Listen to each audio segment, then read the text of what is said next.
সবাই কেমন আছেন? আশা করি সবাই ভালো আছেন। অর্পিতা মান্না কিচেনে আপনাদের সবাইকে স্বাগত জানাই।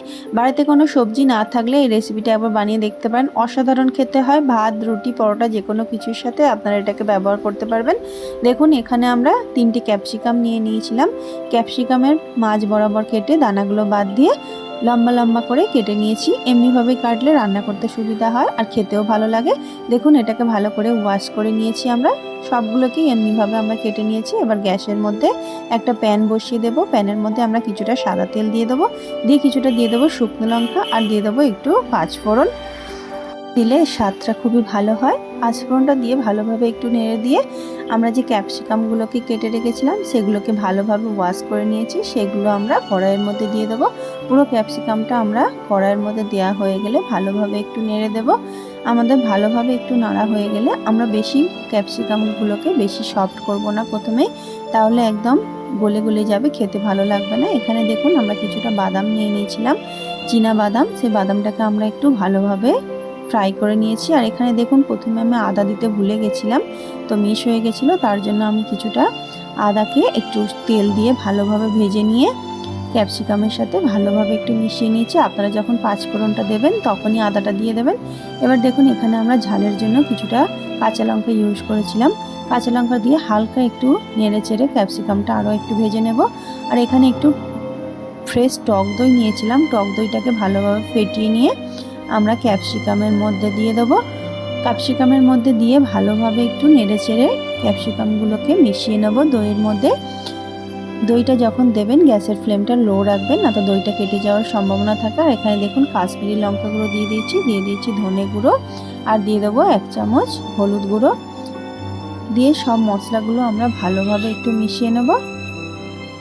দেখুন এখানে আমরা নেড়ে চেড়ে পুরো ক্যাপসিকামটা আমরা মশলার সাথে মিশিয়ে নিয়েছি। আর ক্যাপসিকাম থেকে কিছুটা জল ছেড়ে গেছিলো, তো মিডিয়াম টু হাই ফ্লেমে রেখে এটাকে নেড়ে নেব। এবার দেখুন এখানে আমরা যে বাদামটা গুঁড়ো করে রেখেছিলাম সেই বাদামটা আমরা কিছুটা এই ক্যাপসিকাম মধ্যে দিয়ে দেবো, দিয়ে ভালোভাবে একটু মিশিয়ে নেব, সব যাতে ক্যাপসিকামের মধ্যে মিশে যায়। তো এমনিভাবে ভালোভাবে নেড়ে চেড়ে ক্যাপসিকামগুলোকে ভালোভাবে মিশিয়ে নিয়েছি। আর দেখুন ক্যাপসিকামের মধ্যে কোনো জল দেওয়ার দরকার নেই। যে দই থেকে যে জলটা বেরিয়েছিল আর ক্যাপসিকাম থেকে যে জলটা বেরিয়েছিল সেটাতেই আমাদের ক্যাপসিকামটা সিদ্ধ হয়ে যাবে। এবার কিছুক্ষণ ঢাকনা বন্ধ করে 2-1 মিনিট পরে আমরা ঢাকনাটা খুলে এটাকে চেক করে নেব। তো একটু এপাশ ওপাশ করে আমরা ভালোভাবে আবারও উল্টে পাল্টে এটাকে নেড়ে দেব। দেখুন আমাদের ক্যাপসিকাম রেসিপিটা রেডি হয়ে গেছে। আমরা লাস্টে স্বাদ অনুযায়ী এটার মধ্যে নুন দিয়ে দেবো, আর দিয়ে দেবো অল্প একটু চিনি। আপনারা চিনি না ইউজ করতে চাইলে নাও দিতে পারেন। স্বাদটাকে ব্যালেন্স করার জন্য চিনিটা দিলে একটু ভালো খেতে লাগে।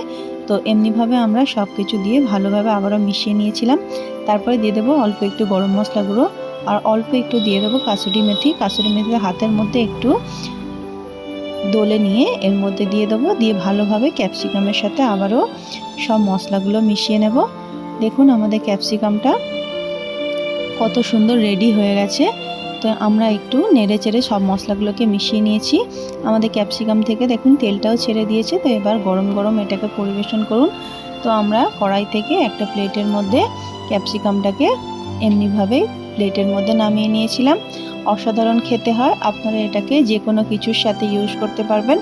আপনারা অবশ্যই একবার বাড়িতে বানিয়ে ট্রাই করবেন। আর আজকের রেসিপিটা আপনাদের কেমন লাগলো আমাকে জানাতে ভুলবেন না। ভালো লাগলে আমার চ্যানেলটিকে লাইক, শেয়ার, সাবস্ক্রাইব করে আমার পাশে থাকবেন। এতক্ষণ দেখার জন্য আমার ভিডিওটা আপনাদের অনেক অনেক ধন্যবাদ। আপনারা রেসিপিটা বানান আর ফ্যামিলির সবার সাথে বসে রেসিপিটাকে এনজয় করুন। ধন্যবাদ সবাইকে। আবার দেখা হবে নেক্সট একটা ভিডিও নিয়ে নেক্সট ডে। ততক্ষণ আপনারা ভালো থাকবেন, সুস্থ থাকবেন।